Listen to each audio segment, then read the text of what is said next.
Excellencies, heads of state and government, and first ladies, former heads of state and government, and former first ladies, and heads of delegations. Special guests, Banyarwanda mwese. Abanyarwanda ndi busabe ko munyihanganira nkakomeza iri jambo mu rurimi abashyitsi bacu bari bushobore kumva neza.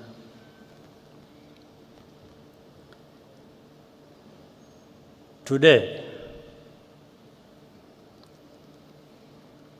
our hearts are filled with grief and gratitude in equal measure.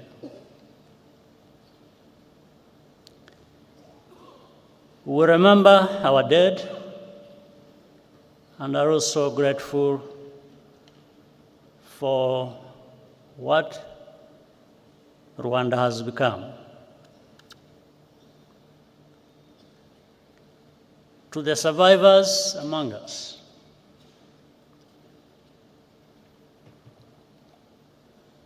we are in your debt.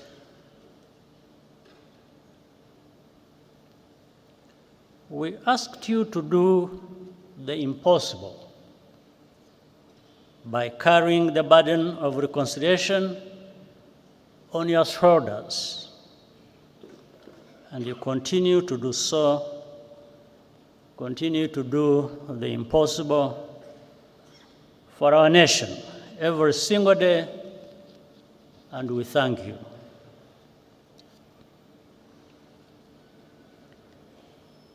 As the years pass, the descendants of survivors increasingly struggle with the quiet loneliness of longing for relatives they never met or never even got the chance to be born.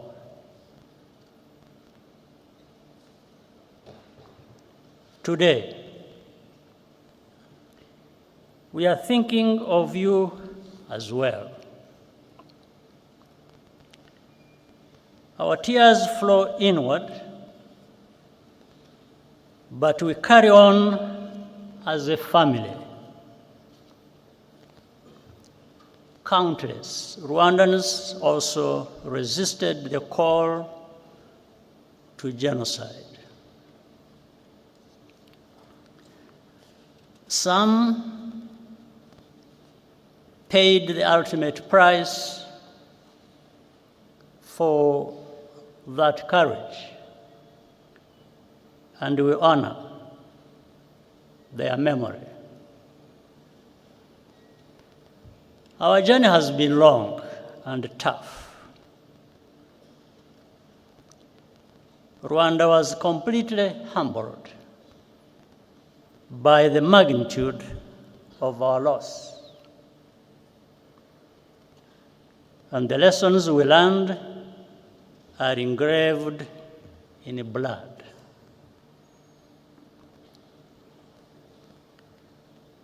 But the tremendous progress of our country is plain to see, and it is a result of the choices we made together to resurrect our nation.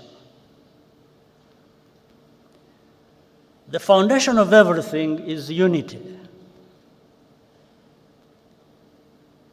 That was the first choice, to believe in the idea of a reunited Rwanda and live accordingly.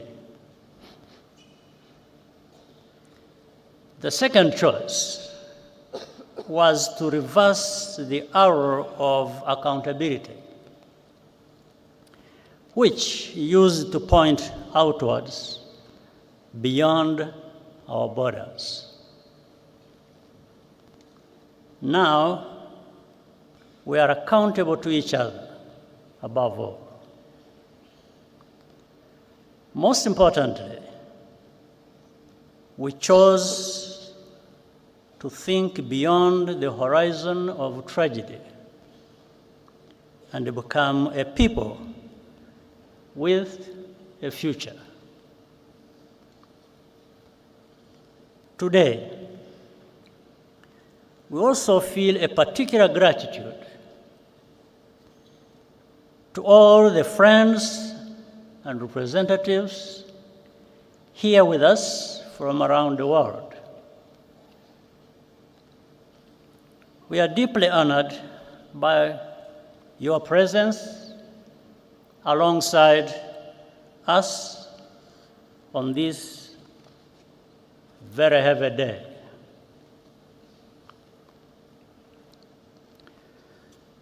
The contributions you have made to Rwanda's rebirth are enormous and have helped us to stand where we are now. I want to recognize a few while also asking for forgiveness for not being able to mention all who deserve it. For example, Uganda, which carried the burden of Rwanda's internal problems for so many years and was even blamed for that. The leadership and the people of Ethiopia and Eritrea helped us in starting to rebuild at that time. In fact, Prime Minister Abiy Ahmed, who is here, even served as a young peacekeeper in the immediate aftermath of the genocide. There is Kenya, Burundi, the Democratic Republic of Congo hosted large numbers of Rwandan refugees and gave them a home. Tanzania as well, and also played a unique role at many critical points, including hosting and facilitating the Arusha peace process. And here, I must single out the late President Julius Nyerere, who embodied the spirit which laid that foundation.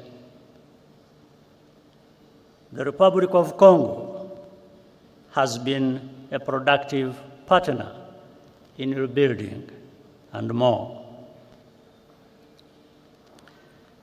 Many of the countries represented here today also sent their sons and daughters to serve as peacekeepers in Rwanda. Those soldiers did not fail Rwanda. It was the international community which failed all of us, whether from contempt or cowardice. Among those here with us today, I salute the widow and daughter of the late Captain Mbaye Diagne of Senegal, who died a hero as he rescued many Rwandans from death.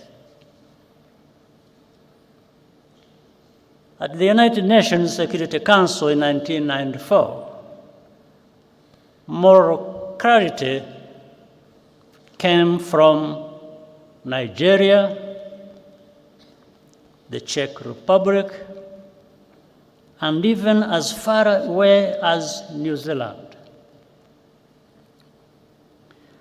Their ambassadors had the courage to call the genocide by its rightful name and resist political pressure from more powerful countries to hide the truth. Ambassador Ibrahim Gambari of Nigeria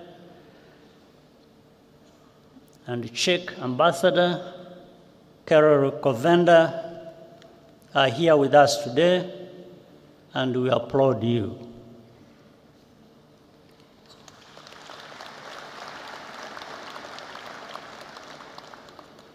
Even in countries where government policy was on the wrong side of history, both during the genocide and even afterwards, there were always individuals who stood out for their honesty and humanity. We shall always be grateful.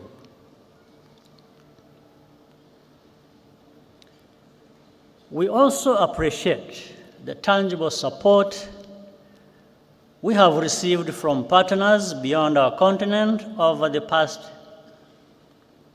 30 years. In Europe,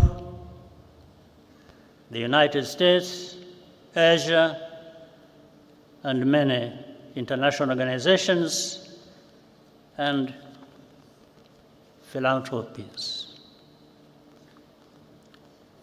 A notable example of solidarity came to us from South Africa. One among many.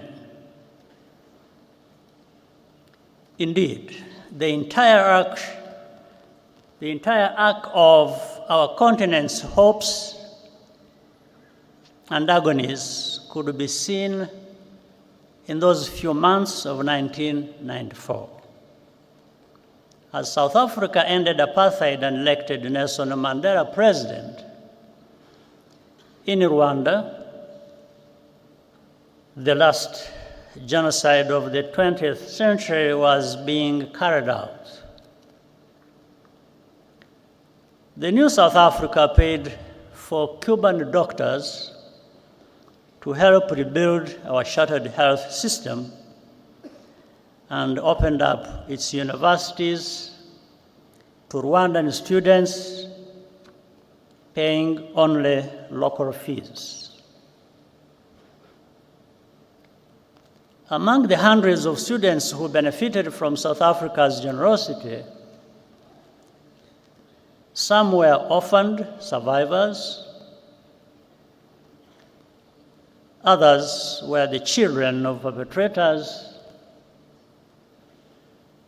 and many were neither. Most have gone on to become leaders in our country in different fields. Today, they live a completely new life. What lessons have really been learned about the nature of genocide and the value of life? I want to share a personal story, which I usually keep to myself.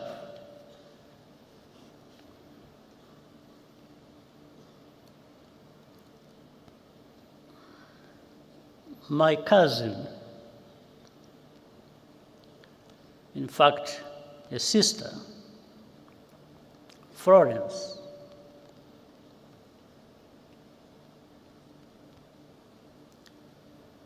worked for the United Nations Development Program in Rwanda for more than 15 years. After the genocide started, she was trapped in her house near the Camp Kigali Army Barracks with her niece and other children and neighbors, around a dozen people in total. The telephone in Francis' house still worked, and I called her several times using my satellite phone. Each time we spoke, she was more desperate, but our forces could not reach the area. When the commander of the UN peacekeeping mission, General Dallaire, visited me where I was in Mulindi, I asked him to rescue Florence.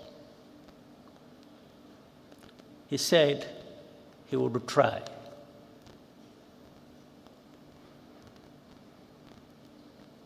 The last time I talked to her, I asked her if anyone had come. She said no, and started crying.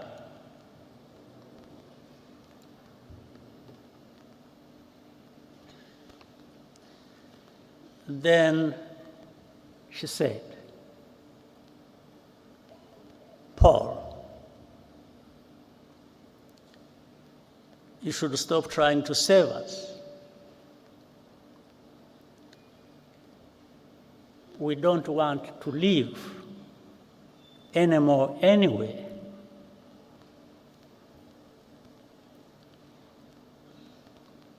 I quickly understood what she was saying, and she hung up.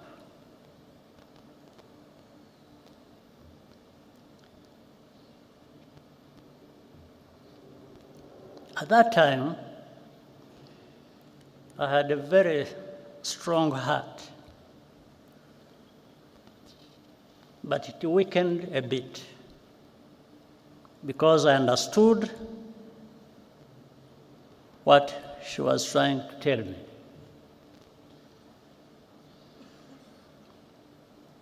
On the morning of May 16th, following a month of torture, they were all killed, except for one niece who managed to escape, and thanks to a good neighbor. It later emerged that a Rwandan working at the UNDP betrayed his Tutsi colleagues to the killers. Witnesses remember him celebrating Florence's murder the night after the attack. He continued his career with the United Nations for many years, even after evidence implicating him emerged. He's still a free man, now living in France.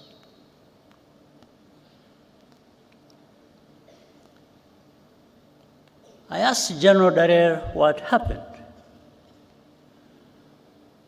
He said that his soldiers encountered a militia roadblock near the house, and so they turned back just like that. Meanwhile,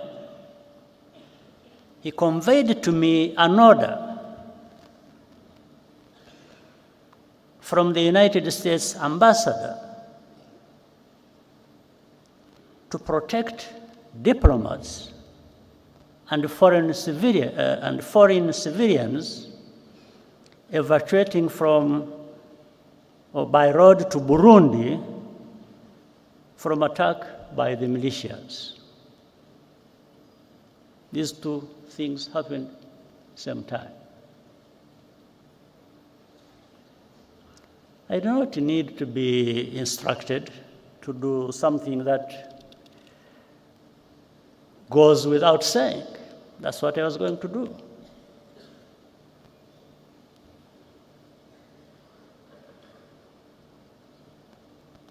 But the militias ran away, or rather peacekeepers ran away from militias, were manning a roadblock.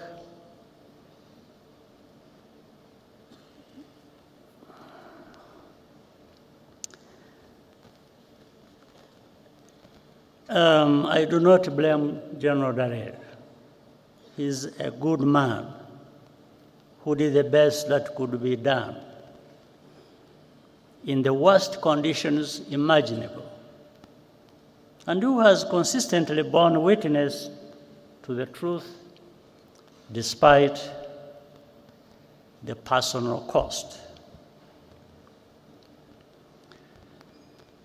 Nevertheless, in the contrast between the two cases, I took note of the value that is attached to different shades of life. In 1994, all Tutsi were supposed to be completely exterminated once and for all, because the killings that had forced me and hundreds of thousands of others into exile 3 decades before had not been sufficiently thorough. That is why even babies were systematically murdered so they would not grow up to become fighters.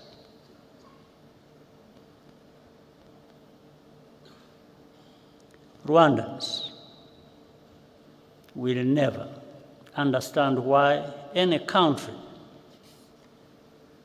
would remain intentionally vague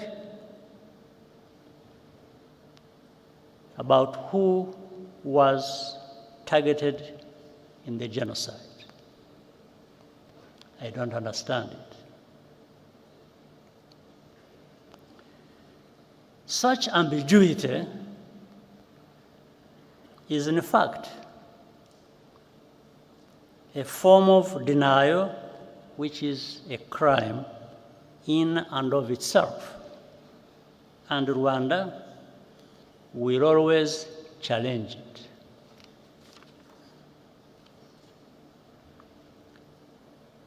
When the genocidal forces fled to Zaire, now the Democratic Republic of Congo, in July 1994, with the support of the external backers, they vowed to reorganize and return to complete the genocide. They conducted hundreds of cross-border terrorist attacks inside Rwanda over the next 5 years, targeting not only survivors, but also other Rwandans who had refused to go into exile, claiming thousands more lives. The remnants of those forces are still in eastern Congo today, where they enjoy state support in full view of the United Nations peacekeepers,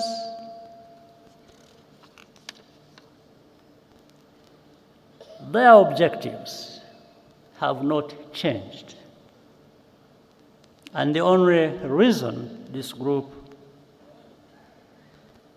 today known as FDLR has not been disbanded is because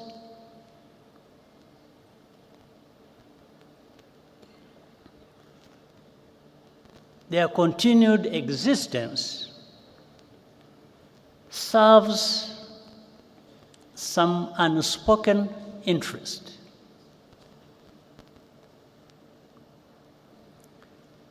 As a result, hundreds of thousands of Congolese Tutsi refugees live here in our country, in Rwanda, and beyond,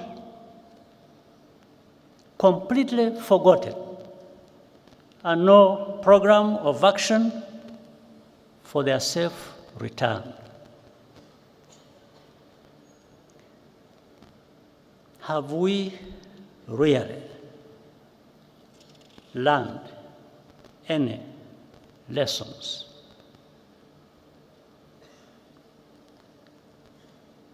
We see too many actors, even some from Africa, getting directly involved as tribal politics is given renewed prominence, and ethnic cleansing is prepared and practiced.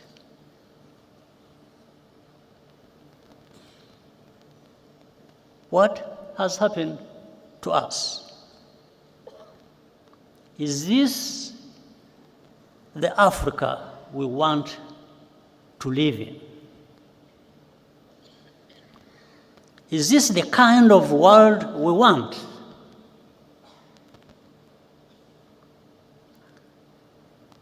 Rwanda's tragedy is a warning. The process of division and extremism, which leads to genocide, can happen anywhere if left unchecked. Throughout history, survivors of mass atrocities are always expected to be quiet, to censor themselves, or else be erased and even blamed for their own misfortune. Their testimony is living evidence of complicity, and it unsettles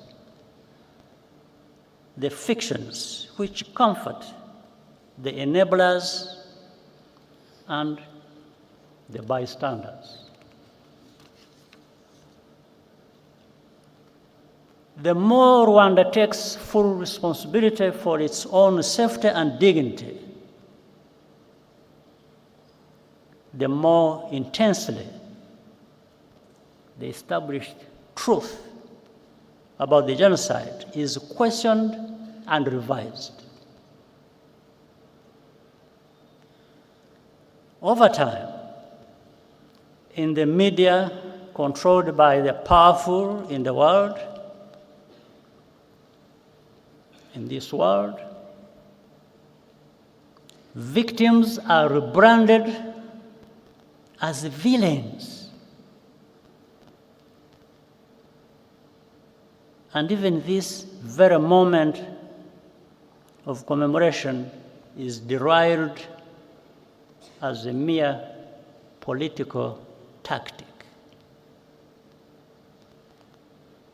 It is not.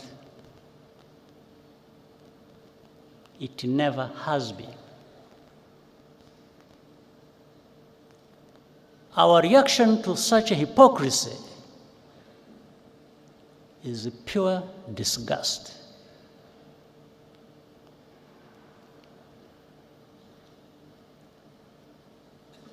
We commemorate because those lives mattered to us. Rwandans cannot afford to be indifferent to root causes of genocide. We will always pay maximum attention, even if we are alone.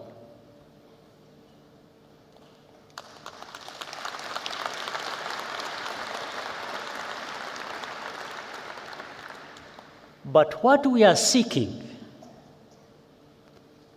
is solidarity and partnership to recognize and confront these threats together as a global community.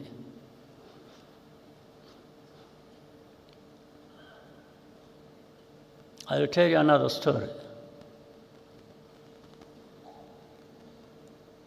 One night,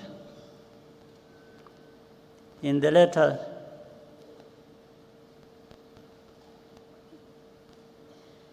days of the genocide,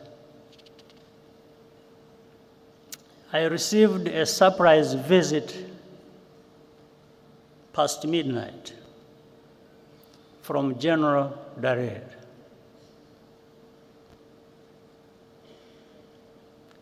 He brought a written message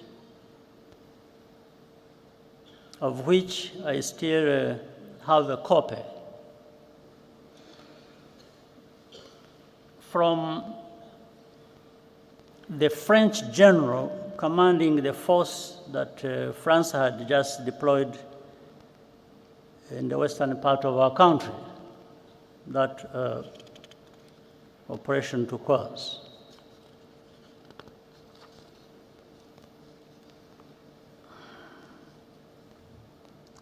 The message said that we would pay a heavy price, meaning those of us, the RPF, if our forces dared to try to capture the town of Butare, that is in the southern part of our country. So, and General Dallaire gave me additional advice. He said, in fact, he warned me. He said that the French had attacked helicopters and all kinds of arms.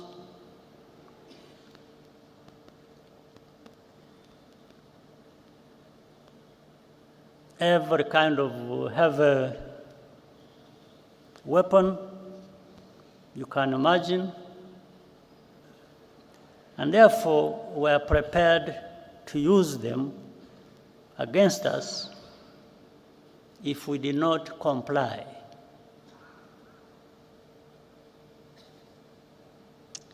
I asked Dallaire, I asked him whether French soldiers bleed the same way ours do. I asked him whether we have blood in our bodies. Then I thanked him and told him that he should just go and have rest and sleep, and have his sleep. After giving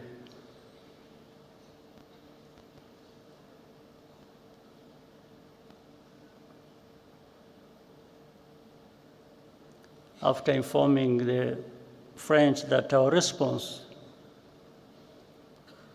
would follow. And it did.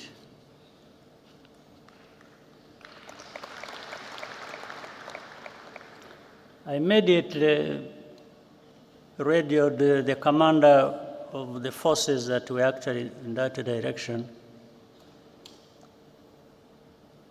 in that area. Is called Fred Ibingira.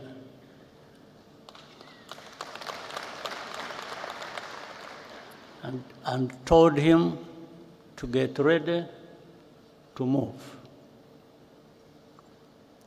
and move to fight. We took Butare, which we were being warned not to enter. We took that town at dawn.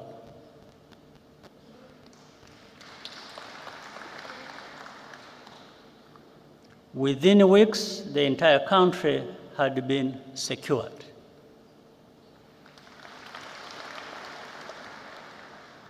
And we began rebuilding.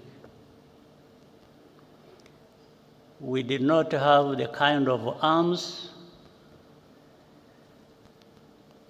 that were being used to threaten us. But I reminded some people that this is our land, this is our country. Those who bleed will bleed over it.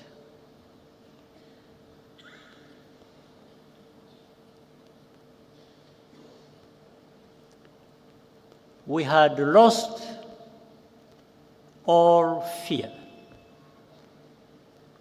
Each challenge or indignity just made us stronger. After the genocide,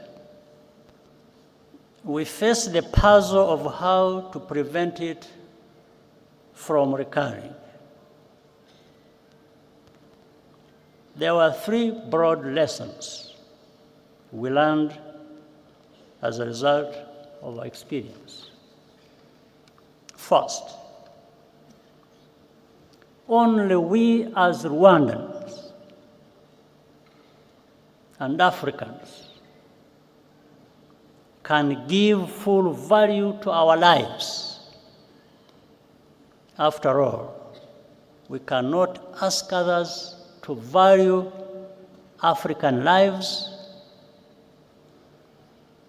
more highly than we ourselves do. That is the root of our duty to preserve memory and tell our history as we lived it. Second, never wait for rescue or ask for permission to do what is right to protect people.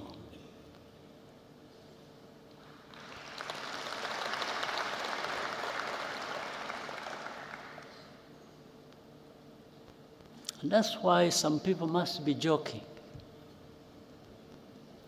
when they threaten us with all kinds of things and they don't know what they're talking about.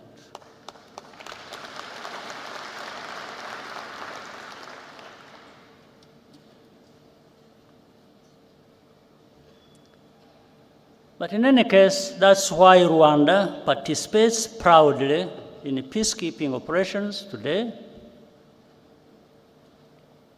and also extends assistance to African brothers and sisters bilaterally when asked.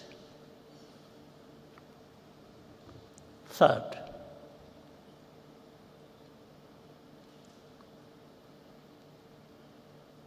stand firm against the politics of ethnic populism in any form.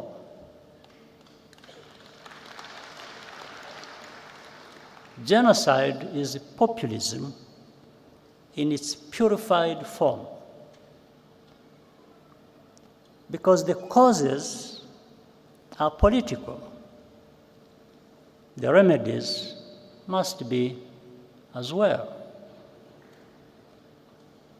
For that reason, our politics is not organized on the basis of ethnicity or religion, and it never will be again.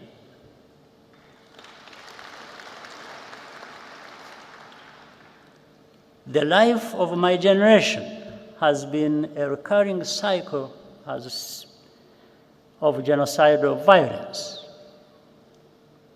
in 30-year intervals. From the early 1960s to 1994,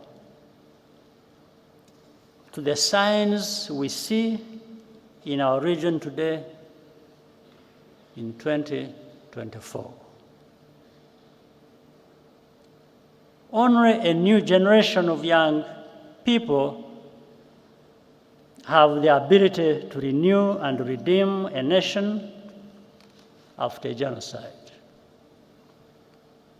Our job was to provide the space and the tools for them to break the cycle.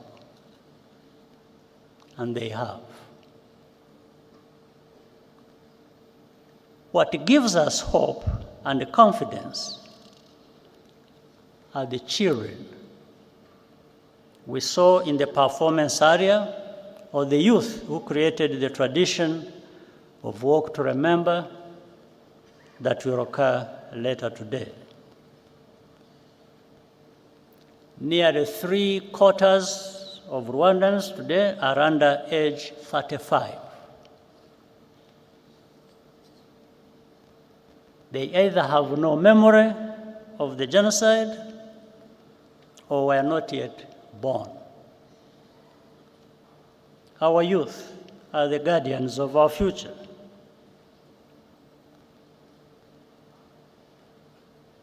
And the foundation of our unity, with a mindset that is totally different from the generation before. Today, it is all Rwandans who have conquered fear. Nothing can be worse than what we have already experienced. This is a nation of 14 million people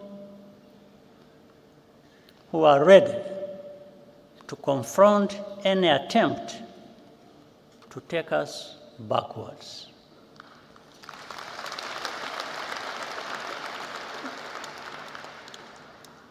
The Rwandan story shows how much power human beings have within them.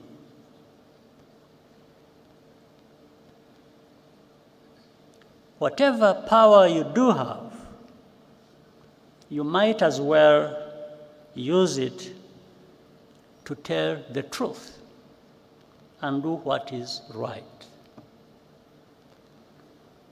During the genocide, people were sometimes given the option of paying for a less painful death. There is another story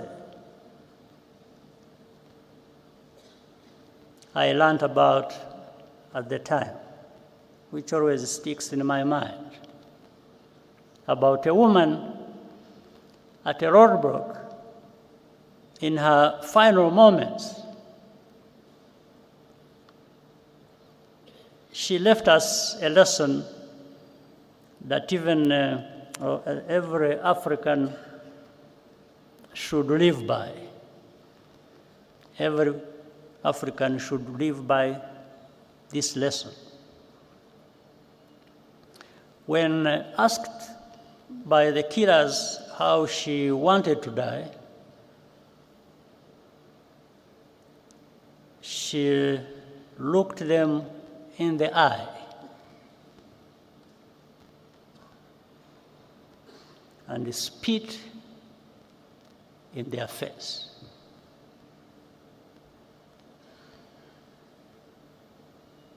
Today, because of the accident of survival, our only choice is what life we want to live.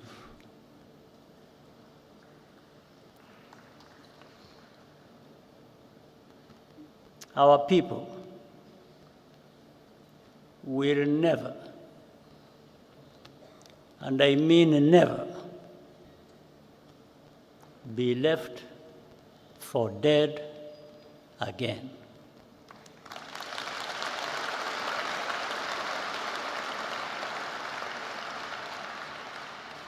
I thank you.